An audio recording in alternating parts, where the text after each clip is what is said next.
देवी प्रपन्नातिहरे प्रसीद प्रसीद मातर्जगतोऽखिलस्य प्रसीद विश्वेश्वरि पाहि विश्वं त्वमेश्वरी देवी चराचरस्य शरणागतदीनार्थ परित्राणपरायणे सर्वस्यार्तिहरे देवी नारायणी नमोस्तुते। नमस्कार, स्वागत है आपका आचार्य वाणी में। मैं आचार्य डॉक्टर विक्रमादित्य आपके साथ हूँ और आज का विषय हमारा है मेष राशि वालों के लिए सितंबर का जो महीना है वो कैसा रहेगा। और विशेष तौर पर सितंबर के आरंभ काल के संबंध में यदि हम जानना चाहें तो आपकी राशि के दृष्टिकोण से ये योग जो है वो कई मामलों में बहुत अच्छा योग दिखाई देता है। यदि ग्रहों की परिवर्तन की स्थिति को समझा जाए, देखा जाए तो ये समय आपके लिए कई अनुकूलताओं को उत्पन्न करता दिखाई दे रहा है, कई रास्ते आपके लिए सहज करते दिखाई दे रहा है। इस राशि के दृष्टिकोण से यदि हम समझना चाहिए वो सिलसिलेवार तरीके से हम आपको बताएंगे, लेकिन सबसे इम्पॉर्टेंट बात जो इस सितंबर के महीने की है वो ये समय जो है संधि काल में जा रहा है, कई विशेष पर्वों को लेकर आया है। पर्व क्या है? ये उत्सव केवल उत्सव नहीं है, ये खास तौर पर एक ऐसा मुहूर्त है जिसमें आप बहुत सारे अपने कष्टों को दूर करने के योग बना सकते हैं। मेष राशि वालों को तो खास तौर पर समझ लेना चाहिए, क्योंकि भाई आपकी 7.5 चल रही है और आपकी 7.5 चल रही है और आपकी राशि के अंतर्गत ग्रहण जो पड़ने वाला है वो भी आपको अच्छे से समझ लेना चाहिए। क्या ग्रहण पड़ने वाला है? आपके राज्य भाव पर ग्रहण पड़ जो इस प्रकार से योग बना रहा है, लाभ के भाव पे ग्रहण पड़ रहा है और ग्रहण लाभ के भाव में पड़ता हुआ ग्रहण कहाँ किस प्रकार से विद्यमान रहेगा, क्या खेल आपके साथ कर सकता है, 7.5 के समय कहाँ झटके दे सकता है, उन सब से बचने के लिए खासतौर पर कुछ खास उपाय आपको लगातार करने का प्रयास करना चाहिए। ये जो ग्रहण है आपकी राशि के दृष्टिकोण से इस बात को समझना चाहिए कि चिंताओं को थोड़ा सा खास तौर पर स्वास्थ्य संबंधी चिंताओं को भी बढ़ा सकता है। कई मामलों में आपकी परिवार के ऊपर विशेष तौर पर ध्यान देने की ज़रूरत पड़ेगी। कुछ खास उपाय बताएंगे, वो अवश्य यथाउचित भाव से आप कर लेंगे तो आपके लिए बहुत श्रेष्ठ रहेगा। आपके लिए इस बातों को खास तौर पर समझ लेना चाहिए। ये सारी बातें क्या कुछ होने वाली हैं, क्या ग्रहण, क्या खास तौर पर इतने सारे उत्सव चल रहे हैं, चाहे वो महालक्ष्मी के व्रत हों, चाहे वो श्राद्ध हों। इस सितंबर के महीने में नवरात्र भी पड़ने वाले हैं। तो ये सितंबर का महीना पुण्यों को बढ़ाने वाला महीना है, कष्टों को दूर करने के रास्तों को देने वाला आपके लिए दिखाई देता है। सिलसिलेवार तरीके से समझें ग्रह नक्षत्र क्या खेल आपके साथ करने वाले हैं। सबसे पहले बात कर ले 3 तारीख बुधवार का अवसर मेष राशि वालों के लिए क्या योग बन रहा है वो भी जान लीजिए। एकादशी का दिन पड़ रहा है, पद्म एकादशी का योग बन रहा है, मंगल परिवर्तन की तरफ जा रहा है, अपने ही नक्षत्र चित्रा में प्रवेश करेगा, शुक्र बुध के नक्षत्र में प्रवेश करेंगे और ये दोनों परिवर्तन आपकी राशि के दृष्टिकोण से देखे जाएं तो टकराव उत्पन्न करने वाले हैं।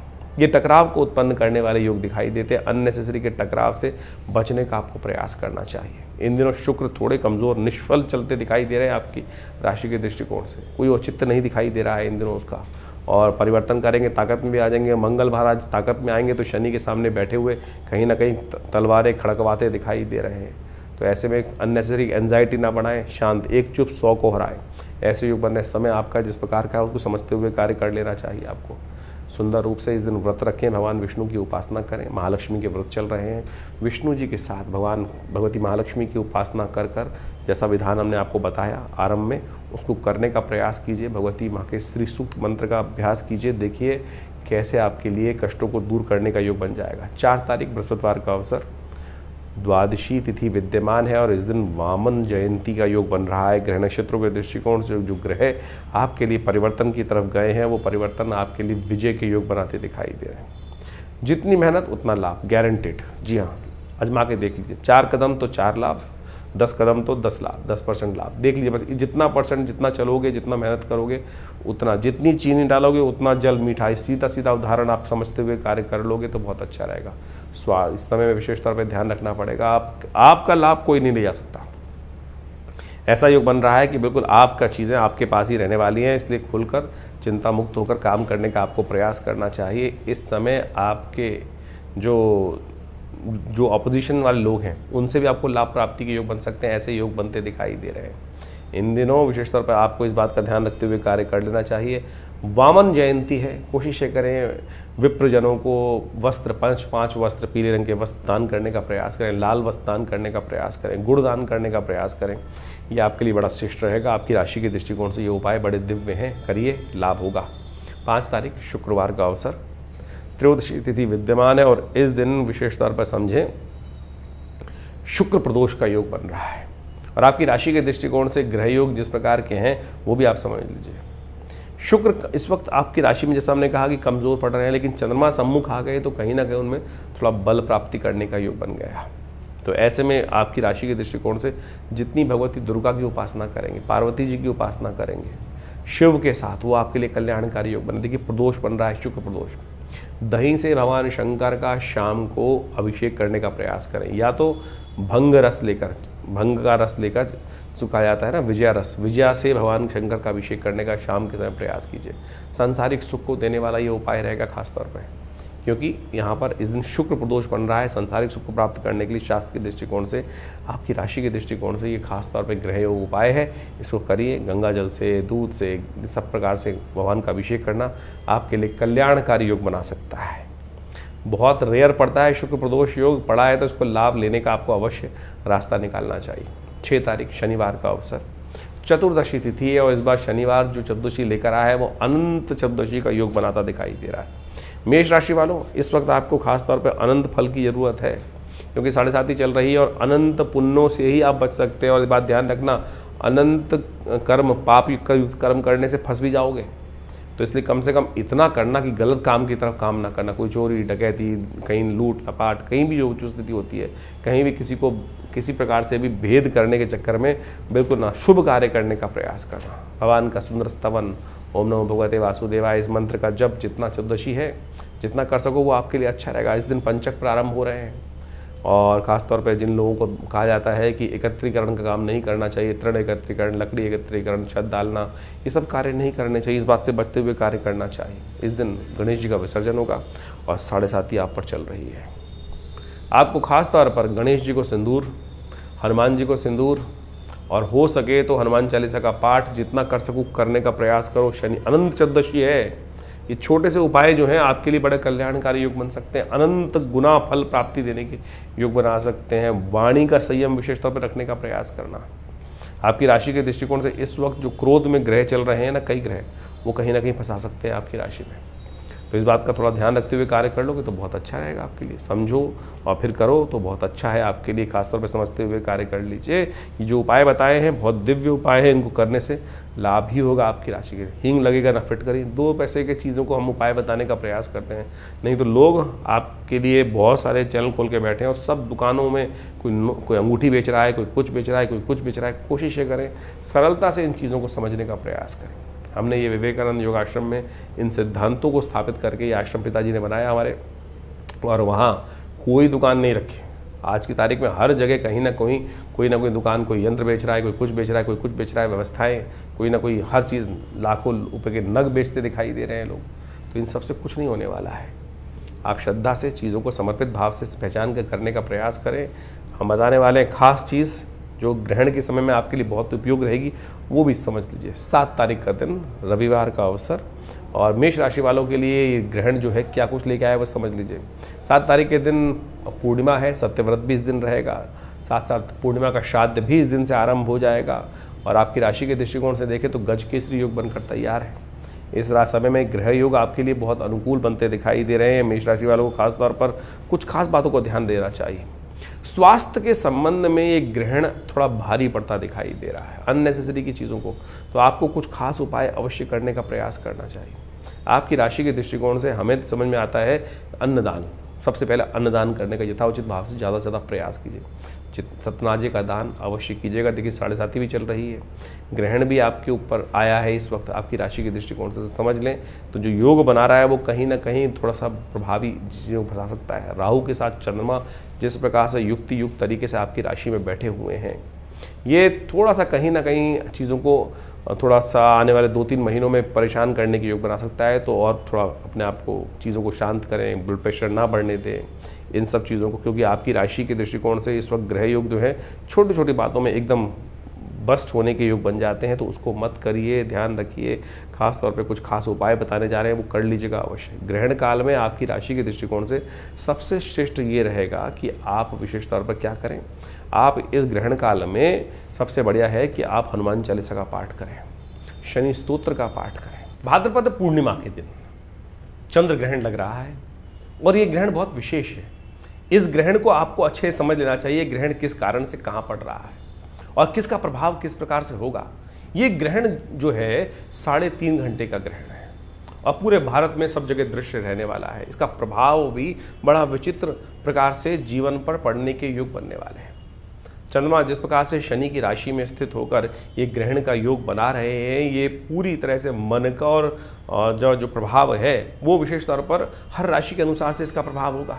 और उसके अनुसार से देखिए, चंद्र ग्रहण, सूर्य ग्रहण जो है वो भारतीय संस्कृति में ये पर्व काल बताए गए हैं। बहुत सारे लोगों ने इसको भ्रांति बना लिया और पता नहीं बहुत सारे ऐसे ऐसे नियम बना दिए गए हैं जिनका शास्त्र में कहीं कोई औचित्य नहीं है। जैसे जैसे काल पद्धति आती गई, लोगों ने इसको अपने अनुसार से बहुत अनेक प्रकार से अपनी भावनाएं पता नहीं कहाँ कहाँ करती गई। और एक बात समझें कि ग्रहण कोई अशुभ काल नहीं है। ग्रहण एक पर्व काल के रूप में ज्योतिष विज्ञान के अनुसार जब पंचांगकर्ता लिखते हैं तो उसके संपूर्ण ग्रहण को पर्व काल कहा जाता है।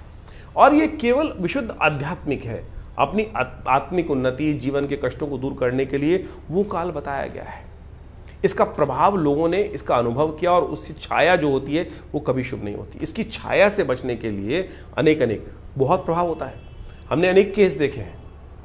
हमारे एक परिवार में व्यक्ति थे और कहा जाता है, उन्होंने जब देखा, हमने वो घटना स्वयं देखी है कि उनकी माताजी ग्रहण काल में सो गई थी और जब उनका जन्म हुआ तो उनके कान कई प्रकार से बंद थे, बहुत सारी शारीरिक तौर पे विक्षिप्तियाँ थी। तो ऐसा घटनाएं बहुत सारी होती हैं। उसी घटना को बचाने के लिए शास्त्र में कहा गया है कि ऐसे समय में केवल हमको भगवान परमात्मा का भजन करने का प्रयास करना चाहिए और उस छाया को दर्शन में नहीं जाना चाहिए। छाया उस यानी आप घूमते फिरें, बहुत सारे लोग तो ऐसे भी हैं कि घूमते फिरते रहते हैं, कुछ प्रभाव नहीं होता है। शास्त्र में प्राचीन काल में ऋषियों ने इस पर शोध किया कि जो ग्रहण की किरणें होती हैं, ग्रहण का समय होता है, उसकी छाया किसी प्रकार भी शुभ नहीं मानी जाती थी, इसीलिए उससे बचने के लिए। अब आप समझे, सूर्य ग्रहण पड़ रहा हो, लोग देखने का प्रयास करते थे। खगोलीय घटना तो है, जो बाहर के वैज्ञानिक हैं वो ये केवल कहते खगोलीय घटना तो है, उसका प्रभाव पड़ रहा है। अगर देखोगे तो आंखें अंधी हो जाएंगी। आप उसकी जो ग्रिडल होती है उसको देखने के लिए, उस अंगूठी को निकलते हुए देखने के लिए लोग कितने लालायित होते हैं। देख लीजिए खुली आंखों से, क्यों प्रभाव नहीं है? ग्रहण का प्रभाव है। खुली आंखों से देखोगे खगोलीय घटना को तो आंखों में प्रभाव पड़ेगा। जब उसका प्रत्यक्ष प्रभाव है तो सूक्ष्म प्रभाव भी होगा। और ज्योतिष ने, हमारे आचार्यों ने, ऋषि मुनियों ने उसके प्रत्यक्ष के साथ साथ सूक्ष्म प्रभाव को भी समझने का प्रयास किया। तो इस प्रकार से बहुत सारे आप बच्चे देखते होंगे, कई बार क्या होता है कि ग्रहण काल में जो बच्चे जन्म लेते हैं, उसके आसपास जन्म लेते हैं और उनकी माताजी की छाया ग्रहण की पड़ गई होती है, तो कई प्रकार के पैचेस स्किन पर भी आने के योग बन जाते हैं। ज्योतिष ने इस प्रकार को भी अध्ययन किया कि जो पैचेस हैं, अंग भंग हैं, वो सब उसके कारण से हो जाते हैं, तो उससे बचने का प्रयास करना चाहिए। इसलिए कहा जाता है कि ग्रहण काल में बाहर ना निकलें। और क्या कहा जाता है, और अगर एक नियम बनाया गया, एक बहुत विशेष तौर पे समझने का नियम है, ग्रहण जो विशेष तौर पे साधना करना चाहता है उसके लिए कहा गया कि उस समय भोजन ना करें, और भोजन ना करें उस समय बैठकर भजन करें, परमात्मा का आराधना करने का प्रयास करें। और यदि वो नहीं करेंगे तो क्या होता है उसके लिए, और उसके साथ साथ ये नियम बताया कि उनके लिए नियम है कि आप ग्रहण का जब सूतक काल आरंभ हो जाए तो आप भोजन ना करें और उस समय अपने आप को तैयार करें। जब ग्रहण आ जाए तो उस समय साधना करें, मंत्र जप करें और दान पुण्य करें। ग्रहण के आरंभ में आपको स्नान करना चाहिए, ग्रहण काल में यज्ञ करना चाहिए और ग्रहांते दानम, ग्रहण के अंत में दान करने की व्यवस्था है। ये नहीं तो बहुत सारे लोग क्या करते हैं कि ग्रहण काल में कौन दान लेगा?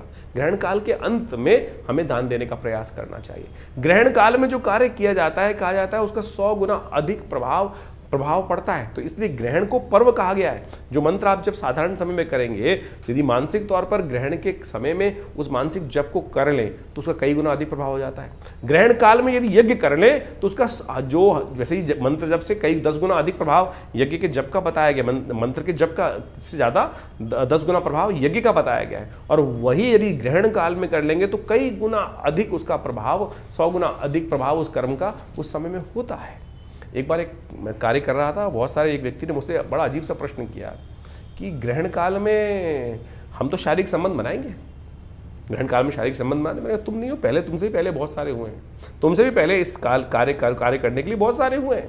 केकसी का वर्णन शास्त्र में आता है, रावण की माता का। कहा जाता है कि ग्रहण एक संधि काल है, ग्रहण एक संधि काल है और संधि काल के अंदर हमें केवल परमात्मा का स्मरण करने का प्रयास करना चाहिए। केकसी ने संधि काल के अंदर, ऐसे ही समय के अंदर शारीरिक संबंध बना है और कहा जाता है कि रावण की उत्पत्ति उसी ने हुई। रावण की उत्पत्ति उसी लिए हुई, उसी काल में संपर्क बनाने के कारण से। वो समय जिस कार्य के लिए जो श्रेष्ठ कार्य है उसको ही हमें समझने का प्रयास करना चाहिए। लोग समझते नहीं है। शास्त्र में इस कथा को वर्णित किया गया है कि संध्या काल में, और ऋषि कह रहे थे अरे क्या करने जा रही हो तुम, इस समय में परमात्मा कामातुर होकर इस समय का संबंध बनाने का समय नहीं है, ये समय कुछ और होता है। लेकिन केकसी मानी नहीं, और केकसी ने उसके कारण से ही रावण की उत्पत्ति हुई। तो यानी आप समझे कि बहुत सारे लोग आज की तारीख में खुराफात दिमाग में लोगों को चलती रहती है, और जैसी खुराफात आपने जो प्रश्न आपके मन में उठ रहे हैं, हमारे शास्त्र इतने बड़े हैं कि कहीं ना कहीं उस आपसे पहले वो प्रश्न लोगों के मन में उठ चुके हैं। और इस प्रकार के जब मैं एक प्रोग्राम कर रहा था तो मैंने मुझे याद आ गया, तो ये ऐसा प्रश्न एक व्यक्ति ने मुझसे किया, तो मैंने यही सार उस समय उपस्थित किया था कि आप पहले नहीं है भैया, आपसे भी पहले बहुत सारे लोग इस प्रकार का व्यभिचार कर्म कर चुके हैं, तो उसका प्रभाव होता है। तो आप समझें ये ग्रहण काल जो है, ये पर्वकाल जो इस दिन बनने जा रहा है, जो समय चंद्र ग्रहण का बन रहा है 3.5 घंटे का रहेगा, करीब रात्रि में भारत के टाइम के अनुसार से समझें तो करीब 21 बज के यानी 9:57 पे शुरू होगा ये समय, और रात्रि में अगले दिन जो समय रहेगा जिसको गणनाओं में लिखा जाता है 25:27 यानी रात को 1:27 तक ये ग्रहण काल चलने वाला है। कोशिश करें इस समय भगवान के नाम का स्मरण करें। हमने विवेकानंद योगाश्रम में इस पूरे ग्रहण काल के अंदर यज्ञ रखा है, और उसमें बहुत सारे विभिन्न मंत्रों का, विभिन्न प्रयोगों का हम सामूहिक तौर पे बहुत सारे कार्य करते ही आए हैं। और ऐसे में कहा जाता है कि अपने कष्टों को दूर करने के लिए हमें अवश्य कुछ ना कुछ भगवान का स्मरण मंत्र जप अवश्य अपने रूप में रहने का प्रयास करना चाहिए। उससे आपके जीवन में कष्ट दूर होने का योग बनेगा। ये सिद्धांतिक तौर पर हमें समझ लेना चाहिए। ये बिल्कुल सत्य प्रमाणित चीज़ें हैं, इसमें कहीं कोई कपोल कल्पित नहीं है। आप समझें ग्रहण काल के अंदर क्या कहा जाता है कि अगर ग्रहण के पंचांग के अंदर नियम सोचें कि जो ये नियम है ये साधक के लिए हैं। अबाल जो बच्चे छोटे जो बच्चे हैं प्लस जो वृद्ध हैं या बीमार हैं वो दवाई भी खा सकते हैं, वो अपना भोजन भी कर सकते हैं। ये भोजन का नियम जो है, यदि ये वो नियम होता कि ऐसे में कुछ विकड़ने पड़ती हैं और विकड़ने पड़ने से भोजन सब खराब हो जाता है, तो फिर क्यों बच्चों को और वृद्धों को और साथ साथ जो बीमार हैं उनको उससे नियम से हटा दिया गया? अब ये भ्रांति कहाँ से फैली है? पंचांग, किसी पंचांग को उठा के देखो, उसके अंदर पंचांग करता या ग्रहण के नियम के वली के अंदर ये लिखा गया है कि ये जो नियम है इसमें बच्चों के लिए नियम नहीं है, ये नियम जो है वृद्धों के लिए नहीं है, बीमारों के लिए नहीं है। वो अपनी जो नियम कर रहे हैं वो कर सकते हैं, ये साधना के नियम है। तो आज जो एक से एक विद्वान लोग उपस्थित हो जाते हैं और कह देते हैं कि खाना खराब हो गया, ऐसा हो गया, वैसा हो गया, ये बाह्य बातें लोगों ने उपस्थित कर दी। तो इसको उस प्रकार से ना लें। मैंने आपके समक्ष हमने यहाँ में बहुत छोटा सा एक विवेचना यहाँ अपने मति के अनुसार से उपस्थित करने का प्रयास किया है। खैर ग्रहण के काल में आप कोशिश ये करें अवश्य अपने मंत्रों को, जो कष्ट जीवन में चल रहा है उससे निवृत्ति करने के लिए भगवान के मंत्र जो है, जो भी आपके ग्रहों के मंत्र हैं, कैसे भी मंत्र हैं, भगवान शंकर के मंत्र हैं, महामृत्युंजय मंत्र है, उन सब का यथाउचित भाव से जप करने का प्रयास करें, कीर्तन करें, भगवान के नाम का मानसिक तौर पर स्मरण करने का प्रयास करें, यज्ञ कर सकते हैं। मूर्ति पूजा नहीं, मूर्ति पूजा उस समय में नहीं करनी चाहिए। शास्त्र में मूर्ति को ढक दिया जाता है, शास्त्र के दृष्टिकोण से मना कर दिया जाता है कि मूर्ति को स्पर्श करना, क्योंकि वो सूतक काल माना जाता है, मूर्ति को स्पर्श ना करें। हाँ, यज्ञ कर सकते हैं। ये आर्णिक सूत्रावली बहुत सारे ग्रंथों में इसको कहा गया है, मंत्र महार्णव इत्यादि समस्त ग्रंथों में, नियम में, धर्म सिंधु के अंदर इस बात को वर्णित किया गया है कि ग्रहण के आरंभ काल में हमको क्या करना चाहिए। ग्रहण आरंभे हमको स्नान करना चाहिए, ग्रहण काले यज्ञ करना चाहिए, ग्रहण अंते हमें दान करने का प्रयास करना चाहिए। तो आपकी राशि के अनुसार से क्या कुछ होने वाला है वो भी आपको समझने को मिलेगा। बहुत बढ़िया तरह से हमने इन सब चीज़ों को यहाँ रखने का प्रयास किया है, समझ लेंगे तो अच्छा रहेगा। तो मेष राशि वालों, इस ग्रहण काल का पर्व आपको समझना चाहिए। ग्रहण काल में जो समय है विशेष तौर पर इस दिन ग्रहण का सूतक जो है वो करीब 12 बजे आरंभ होगा। तो इस बात का ध्यान रखें कि जो पितरों के निमित्त कार्य करना है, श्राद्ध है, वो 12 बजे से पहले आप कर सकते हैं। इस दिन पूर्णिमा भी है, तो उस दिन पूर्णिमा की जो कथा है, सत्यनारायण की कथा जो है भगवान की, वो आप 12 बजे से पहले कर लीजिए, कोई सूतक नहीं परेशान करेगा। लेकिन 12 बजे के 11:15 के आसपास सूतक लग जाएगा, तो उसके बाद आप जिस प्रकार से शास्त्र का नियम है वो काम करने का प्रयास करें। और साथ साथ इस ग्रहण काल में हम पुनः आपको बता देते हैं आपको क्या कुछ करना चाहिए उपाय। आपकी राशि के दृष्टिकोण से हमारे सबसे श्रेष्ठ दिखाई देता है कि सतनाजे का दान आपको करना चाहिए। शास्त्र कहता है कि ग्रहण के आरंभ काल में स्नान करें, ग्रहण के मध्य काल में यज्ञ जप इत्यादि करें, ग्रहण के बाद में, ग्रहण के अंतिम काल में दान करने का प्रयास करें। तो ये सब चीज़ सिद्धांतिक तौर पर आपको समझ लेनी चाहिए। आपके लिए सबसे श्रेष्ठ है हनुमान चालीसा का पाठ, शनि स्तोत्र 7:30 चल रही है, तो ये ग्रहण पर्व काल है और इस समय यदि आपने इन 3.5 घंटे के ग्रहण है जो करीब 10 बजे के आसपास आरंभ होगा रात्रि में और रात करेगा चलेगा 1:30 बजे तक, तो ऐसे में इस 3.5 घंटे के काल में पर्व काल को समझते हुए जितना हो सके अकाउंट में जितना आप भर लोगे ना पुण्य, उतना आपकी रक्षा करने का ये योग बन जाएगा। ग्रहण के अंत समय में जितना पुण्य कार्य किया था उसका सहस्त्र गुना फल प्राप्ति के योग बन जाते हैं। तो इसको समझते हुए कार्य कर लीजिए, आपके लिए बहुत अच्छा रहेगा। बहुत कल्याणकारी योग बनता दिखाई दे रहा है, इसका लाभ आपको लेने का प्रयास करना चाहिए। 8 तारीख की बात करते हैं। 8 तारीख मेष राशि वालों के लिए क्या ग्रह योग बना रही है वो भी समझ लीजिए। उस दिन सोमवार का अवसर है, प्रतिपदा तिथि है और ग्रहों का योग आपके लिए जो बन रहा है वो खास तौर पर कहीं ना कहीं पॉजिटिव है। सुबह तो आरंभ दिखाई देती है पॉजिटिव, चीज़ों को पॉजिटिव करने का योग बनता दिखाई, लेकिन दोपहर के बाद कहीं ना कहीं कुछ ना कुछ गाड़ी डगमगाती दिखाई दे रही है। तो इसलिए पहले से ध्यान रखिएगा, जो स्वास्थ्य का ध्यान रखें, हो सके तो महामृत्युंजय मंत्र का जप कर लें। भगवान शंकर के मंदिर में जाकर थोड़ा दूध से उनका अभिषेक कर दीजिए। महामृत्युंजय मंत्र का जप करते हुए चावल का दान करना भी आपके लिए श्रेष्ठ दिखाई देता है। प्रतिपदा का श्राद्ध इस दिन रहेगा, तो जिनका प्रतिपदा के दिन गमन हुआ हो उनके निमित्त तर्पण ब्राह्मण भोजन अवश्य यथोचित भाव से कराएं, अच्छा होगा। 9 तारीख का दिन मंगलवार का अवसर, द्वितीया तिथि विद्यमान है इस दिन और सर्वार्थ सिद्ध योग भी बना हुआ है। नए कार्यों का आरंभ करने के लिए ग्रहण काल में सर्वार्थ सिद्ध योग बना हुआ है। बिल्कुल नए कार्य आरंभ कर सकते हैं, कहीं कोई ऐसा निषेध नहीं है। भारतीय संस्कृति के ज्योतिष के दृष्टिकोण से, आपकी राशि के दृष्टिकोण से ग्रह थोड़े हल्के दिखाई देते हैं, तो जो भी कार्य करें बेकार के खर्चों को ना पालें। स्वास्थ्य के मामले में थोड़ा ध्यान रखते हुए कार्य करने के लिए आपको ज़रूरत दिखाई देती है। मौसम परिवर्तन की तरफ जा रहा है, महामृत्युंजय मंत्र का जप करें। इम्यूनिटी को स्ट्रांग करने के लिए खासतौर पर ध्यान रखें। थोड़ा हनुमान जी का मंगलवार का दिन है तो अवश्य भंडारा इत्यादि कर लें तो बहुत अच्छा रहेगा। ये समय श्राद्धों का है, कोशिश ये करें अवश्य। हमने विवेकानंद योगाश्रम में इस दिन सुंदरकांड का पाठ भी रखा हुआ है और साथ साथ भंडारा भी रहेगा और मंगल ग्रह शांति के निमित्त शनि मंगल का जो टकराव चल रहा है उसके निमित्त यज्ञ भी रखा है। आप उसमें सम्मिलित भी हो सकते हैं, अपने नाम से करवा भी सकते हैं। 10 तारीख बुधवार का दिन, तृतीया तिथि विद्यमान है और चलते चलते श्राद्ध के तीसरे दिन पर भी आ गए हम। इस दिन ग्रहों का परिवर्तन का योग बनेगा और ये परिवर्तन जो है सुबह थोड़ी हल्की दिखाई देती है, लेकिन शाम आते आते चीज़ों को पॉजिटिव करने की नई हिम्मत, नया पॉजिटिव रिजल्ट, कुछ ना कुछ लाने का रास्ता भी आपको प्राप्त होने के योग बन जाएंगे। ध्यान रखना, इस दिन भद्रा है दोपहर तक, तो करीब करीब 3 बजे तक भद्रा का योग चल रहा है, तो नए कार्यों में हाथ ना डालें, उसके बाद कार्य करें तो अच्छा रहेगा आपके लिए। तो राशि के अनुसार से तो आपने अपने दिन पर दिन किस प्रकार के ग्रह योग बन रहे हैं वो आपने बहुत सुंदर तरीके से समझे। ग्रहों का प्रभाव तो वास्तविक तौर पर हर प्राणी पर, जगत के विशेष जड़ है या चेतन है, उन सब पर भी पड़ता दिखाई देता है शास्त्र के दृष्टिकोण से, और उसके प्रभाव के अनुसार से ही जीवन में, संसार में जो कुछ परिवर्तन के योग बनते हैं वो बहुत अच्छे से समय समय पर लोग उसको अवगत कराते ही रहते हैं हम लोग आपको। लेकिन आपके जीवन में ग्रहों का प्रभाव किस प्रकार से है और उस आने वाले प्रभाव को समझकर जीवन में परिवर्तन का रास्ता हम सब प्राप्त कर लें, शुभ प्राप्त करने के योग बना लें, वो ज्योतिष का वास्तविक उद्देश्य है और उसको हमें अच्छे समझना चाहिए। जो ये पर्व इत्यादि समय समय पर आते रहते हैं वो केवल पर्व नहीं है, केवल हर्षोल्लास के लिए, आनंद के लिए, दिवाली पर पटाखे चला लिए, होली पर हमने रंग खेल लिया, ये केवल वो औचित्य नहीं है। वास्तविक तौर पर एक बात समझ लें, ज्योतिष के साथ साथ पुराण इत्यादि समस्त शास्त्रों में जो रहस्य बताए गए हैं कि हम इस जो पर्व काल है, जो समय है, चाहे वो ग्रहण पड़ रहा है, इस समय में जो ग्रहण पड़ रहा है उसके अनुसार से आपने अपनी राशि के अनुसार से प्रभाव समझाई, लेकिन उन सब पर्व कालों में किस प्रकार से आप अपने जीवन में अपने कष्टों को दूर करने के लिए रास्ता ढूंढ सकते हैं, रास्ता बना सकते हैं, वो वास्तविक तौर पे शास्त्रों का विशेष प्रभाव है और विशेष उद्देश्य है। उसी के लिए इन समस्त कथाओं की संरचना की गई है।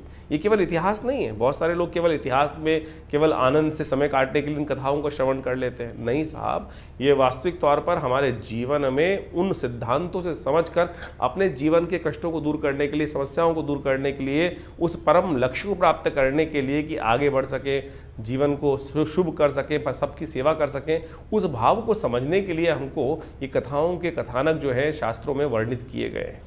अभी आपने जिस प्रकार से अपने जो प्रकार से आप समझें ये ग्रहण इत्यादि हो रहे हैं, इसका प्रभाव आपने समझाई। इसके साथ साथ जो अभी विशेष तौर पर एक बात और समझें कि श्राद्ध आरंभ हो रहे हैं। श्राद्ध का विशेष पर्व हमें समझ लेना चाहिए।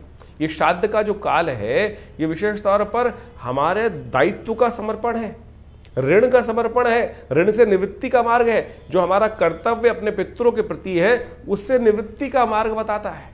और इसके ऊपर विशेष तौर पर भारतीय संस्कृति में सबसे ज्यादा शोध किया गया और अब बाहर भी जाकर लोग इस पर शोध करने का कार्य कर रहे हैं। बहुत सारे समय समय की कथानक, बहुत सारे इंसिडेंट लोगों के समक्ष आते रहते हैं और उन सब ने देखा कि बहुत बढ़िया तरीके से ये जो पद्धति है इसके ऊपर बहुत विशेष तौर पर आज ही नहीं, अनादिकाल से, बहुत लंबे समय से एनी बेसेंट, डब्ल्यू लेडबीटर, इन सब ने भी ये theosophical society India, theosophical society world wide जो थी, उन्होंने बहुत जबरदस्त शोध करके दिखाए। आत्माओं से संपर्क साधने का प्रयास किया गया और उन आत्माओं से संपर्क साधने के बाद उन विशेष तौर पर वर्णन किया गया। डब्ल्यू लेडबीटर की तो एक किताब है इनविजिबल हेल्पर। यदि आप उस किताब को पढ़ने का प्रयास करेंगे, समझने का प्रयास करेंगे, उसमें जो इंसिडेंट बताए गए हैं उन्होंने उनको सही से समझोगे तो सही रूप से समझना कि जीवन में बहुत सारे कष्टों को दूर करने का योग बना सकते हैं। एक व्यक्ति हमारे आश्रम में आए, बहुत वर्ष पुरानी बात है, और यहीं फरीदाबाद से संबंध रखते थे और वो हमारे आश्रम पर आकर उन्होंने अपने जीवन में घटी हुई प्रत्यक्ष घटना को वहाँ बताया। बहुत अद्भुत घटना है, समझनी चाहिए कि किस प्रकार से उस घटना क्रम से कैसे उनके जीवन में परिवर्तन आया। काल घटना है, खंड है और निकल जाता है। एक बार एक घर में कहा जाता है वो व्यक्ति जब आया उसने बताया कि उनके बड़े भाई की मृत्यु हो गई थी और बड़े भाई की जब मृत्यु हो गई, उस बड़े भाई की एक लड़की भी थी जिसकी शादी नहीं हुई थी। छोटा भाई दायित्व आया बड़े भाई की करने के लिए, तो कुछ परेशान सा रहता था, कैसे इतना बढ़िया समृद्ध परिवार था नहीं। ये घटना आज से बहुत लंबी पुरानी नहीं, कुछ ही वर्ष पुरानी घटना है और हमारे आश्रम में हमारे पिताजी उन दिनों विद्यमान थे। उनके समक्ष आकर उसने जब ये बात रखी, आज बाई चांस वो बात हमको याद आ गई। हमको समझना चाहिए किस प्रकार से दिवंगत आत्माएं आपके जीवन में आकर आपके कष्टों को दूर करने का योग बना सकती हैं। वो व्यक्ति आश्रम पे आया और उसने बताया कि इस कारण से घटना घटी, बड़े भाई चले गए, घर में एक बड़ी लड़की भी थी और साथ में बहुत सारे और भी दायित्व थे जो निर्वाह नहीं हो पाए थे। एक दिन रात में जब वो छोटा भाई सो रहा था तो उसको ऐसी ही कोई खटपट सुनाई थी और ऐसा लगा कि जैसे बड़ा भाई जिसकी मृत्यु हो गई थी वो कह रहा हो आकर उसके कान में, कह रहे उठ, तेरे घर में चोरी होने वाली है, भैंस को कोई चुरा के ले जाने वाला है। एकदम उसको उठा, खटपट से आवाज़ सुनकर जैसे उठा तो देखा भैंस खुली हुई है और उसको लगा ऐसे ही कुछ हुआ होगा, भैंस खुली पड़ी होगी या कोई चोर वोर होगा, भाग भूग गया होगा, किसी ने खोली। कैसे खुल गई? रस्सा खुला हुआ था, यानी वो व्यक्ति ने ये बात रखी, उसने दोबारा बांध बूंद दिया। 2-3 दिन बाद फिर एक घटना घटी, उसके आभास हुआ कि रात्रि में उसके भाई जो दिवंगत थे वो आके उसको बोल रहे हैं, चिंता मत कर, तू इतना परेशान रहता है कि जो घर के जो दायित्व है, बिटिया की शादी है, सब हो जाएगी। मैं तेरे को एक रास्ता बता रहा हूँ, इस रास्ते को अपना। वो जो व्यक्ति गाँव में बैठा था, जो छोटा आदमी था, जो छोटा भाई था, वो सट्टे का काम करता था। सट्टे का काम उन दिनों बहुत ज़्यादा चलता ही, सट्टे में अनाज की खरीद फरीद के, उनमें सट्टे का काम करता था। उसने उस भाई को सपने में आके बताया कि इस चीज़ के दाम आने वाले कुछ दिन तक लगातार बढ़ने वाले हैं, थोड़े से पैसे लेके इसमें लगा दियो और जो पैसा फ़ायदा हो उसके द्वारा बिटिया की शादी कर दियो। उसने कुछ दिन देखा और उसके बाद जब वो चीज़ का अनुभव हुआ तो उसने थोड़े से पैसे लेकर उसमें लगाए और उससे उसको लाभ हुआ। यानी वो दिवंगत आत्मा आपके प्रति किस प्रकार से निष्ठावान है, आपके भी पूर्वज आपके प्रति सुंदर रूप से निष्ठा रखते हैं। बहुत सारे लोगों ने ये भ्रांति फैला दी कि पितृ रुष्ट हो गए। पितृ रुष्ट, अरे पितृ रुष्ट कभी क्यों? आपके माता पिता बड़े बुजुर्ग आपसे रुष्ट नहीं होते। आप अपना कर्तव्य का पालन नहीं करते हैं। कर्तव्य जो निष्ठ नहीं है, जो उनको क्या चाहिए, उनको आपके पितरों को क्या चाहिए? केवल जल ही तो चाहिए, समर्पण चाहिए, श्रद्धा का समर्पण ही तो चाहिए। जो शास्त्र में कहा गया है कि भाई तुमको ब्राह्मण भोजन करा दो, गरीब को अन्न करा दो, गाय को ग्रास डाल दो, यही तो कहा गया है। इसी से पितृ ऋण से निवृत्ति आती। पितृ दोष नहीं होता, पितृ ऋण है जो आपके ऊपर चलकर परेशान करता है। हम भूलते चले जा रहे हैं उन दिवंगत आत्माओं को जिनके प्रति हमारा कर्तव्य था। पुराने जमाने में कोई भी शादी हो, ब्याह हो, अपने पितरों के निमित्त एक थाली निकालने की व्यवस्था चलती थी और वो पितृ रहते हैं आपके आसपास, कहीं दूर नहीं जाते।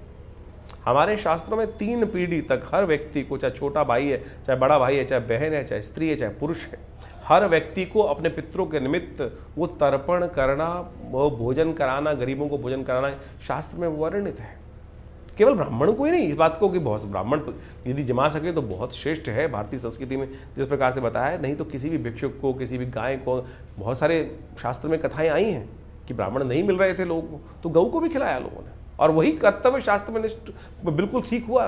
तो आप समझें कि भारतीय संस्कृति में जो ये बात बताई गई, जो श्राद्ध आ रहा है, इसका ध्यान रखिएगा। अपने पितरों के निमित्त नित्य प्रति यदि ये 5 कर्म कर सकें, एक तो ब्राह्मण भोजन, गऊ को ग्रास निकालना, और उसके अलावा कोशिश करें गायत्री जप या यज्ञ अपने पितरों के निमित्त अवश्य यथाउचित भाव से कम 1 माला स्वयं कर सकते हैं। मानसिक तौर पर माला लेके बैठ जाएं और अवश्य उनके निमित्त कर दें, हाथ में जल लेकर उनको उसका कहते हैं कि ये दिवंगत आत्माओं की आत्म शांति के लिए उनके लिए किया गायत्री का जप कर लीजिए। और साथ साथ तर्पण इत्यादि, तर्पण करना, तर्पण हर रोज आपको करने के प्रयास करना चाहिए।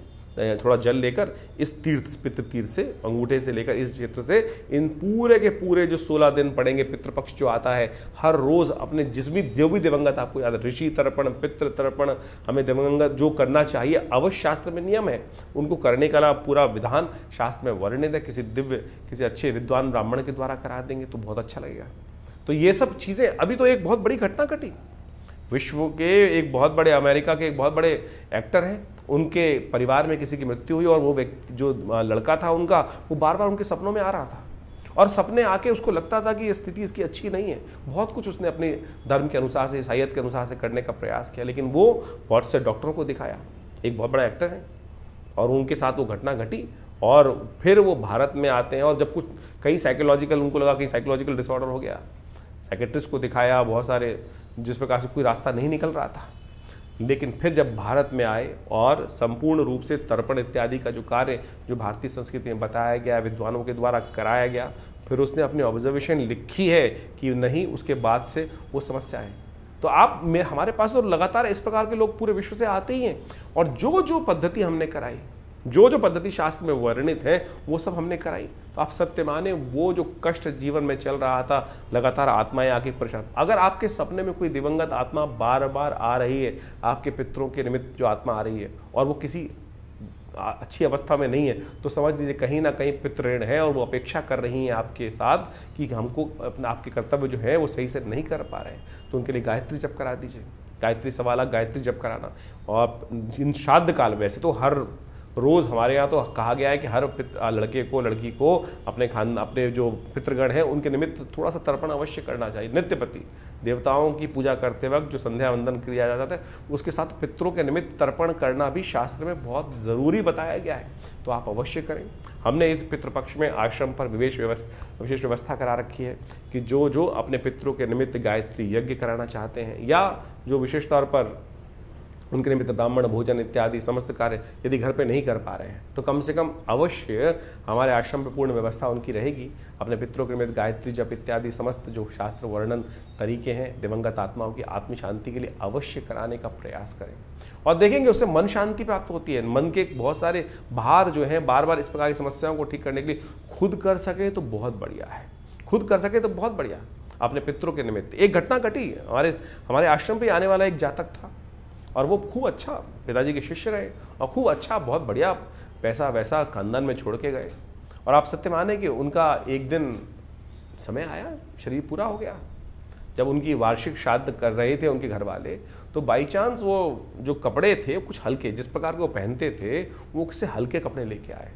आप समझे, उस दिवंगत आत्मा ने उस व्यक्ति को आकर बताया कि क्या मैं इतना छोड़ गया, इससे संतुष्टि नहीं हुई क्या, तुम मेरे पहनने लायक कपड़े भी उस प्रकार से नहीं कर सकते। यानी दिवंगत आत्माएं आती हैं और आपसे अपेक्षा रखती हैं इतना ही कर्म करने की आपको आवश्यकता है। बहुत सारे लोग, अभी एक हमारे पास एक व्यक्ति आया, बहुत दिन पहले मैं किसी कार्यक्रम में उपस्थित था, और कार्यक्रम में उपस्थित होते हुए था, वहाँ पर उस व्यक्ति ने मुझ प्रश्न किया, शायद टीवी पे ही था, किसी टीवी चैनल पर ही लाइव डिस्कशन चल रहा था, उस पर कॉल किया उसने कि महाराज ये बताएं कि हमारे घर में ऐसी ऐसी घटना तो नहीं हो जाएगी। मैंने कहा क्यों, क्या हुआ? बोले कि कोई बीमार है, अगर वो मर जाएंगे तो हम बर्बाद हो जाएंगे। मैंने कहा ऐसी क्या बात है, क्यों बर्बाद हो जाओगे? बोले हमारे गांव में परंपरा है कि हमारे यहाँ कोई किसी की मृत्यु होने पर पूरे गांव के जो 3-4 हज़ार आदमी उनको भोजन कराने की व्यवस्था करनी पड़ती है, और उसी से पितरों की निवृत्ति होती है। ये शास्त्र में कहीं वर्णित नहीं है भाई, शास्त्र में कहीं नहीं कहा गया इस प्रकार की बातें कि आप उधार लो, पैसे नहीं है और उससे लेकर लोगों को भोजन कराओ। यदि पितृ कार्य करने के लिए आप कोई पैसा उधार लेकर अपने पितरों का तर्पण इत्यादि कार्य कर रहे हैं तो पितृ उससे संतुष्ट नहीं होंगे। शास्त्र में वर्णित नहीं है आपकी जितनी। अगर आप घास भी गाय को खिला देंगे ना तो वो भी वास्तविक तौर पर आपके पितरों के दायित्व से निवृत्ति के लिए, उनकी संतुष्टि के लिए बहुत है। आप भाव भी कर देंगे, तर्पण भी कर देंगे, जल से ही तर्पण हो सकता है। और इसका शास्त्र में कोई बहुत पैसा नहीं चाहिए किसी को। ये बात ध्यान रखें कि पैसों से पितृनिवृत्ति नहीं, आपके घर में कोई दिक्कत है बहुत ज़्यादा, इस बात को हमको अच्छे से समझ लेना चाहिए। तो ये सारी बातें हमने आपके समक्ष इसलिए रखी क्योंकि श्राद्ध पक्ष अभी आरंभ हो रहा है, हमने इस कार्यक्रम में आपको बताया ही। तो अवश्य इन सब चीज़ों को समझकर इनको करने का प्रयास करें। इससे आपके जीवन के बहुत सारे कष्ट दूर होने के योग अद्भुत रूप से बनेंगे। और हमारा ये संस्थान लगातार इनसे संबंध में बहुत सारे कार्य करता ही रहता है। समय समय में बहुत सारे यज्ञ इत्यादि बहुत सारे कार्यक्रम चलते ही रहते हैं। आप सब उनमें जुड़ सकते हैं। हर रविवार को तो विशेष कार्यक्रम यज्ञ का होता ही है, मंगलवार को सुंदरकांड का पाठ होता है और बहुत सारे समय समय पर उत्सव के यज्ञ रहते हैं। अभी नवरात्र का यज्ञ रहेगा बहुत बड़ा, उसमें सम्मिलित सचंडी का सुंदर कार्यक्रम रहेगा। तो ये सब जो उत्सव जिससे हमने आरंभ किया था, ये उत्सव है, ये केवल उत्सव नहीं है, ये केवल पर्व नहीं है, ये हमारे जीवन के कष्टों को दूर करने का सुंदर मार्ग है। तो अवश्य इनको हमें अपनाने का प्रयास करना चाहिए और इनसे वैज्ञानिक विधान जो है इनको समझते हुए कार्य करने का प्रयास करना चाहिए।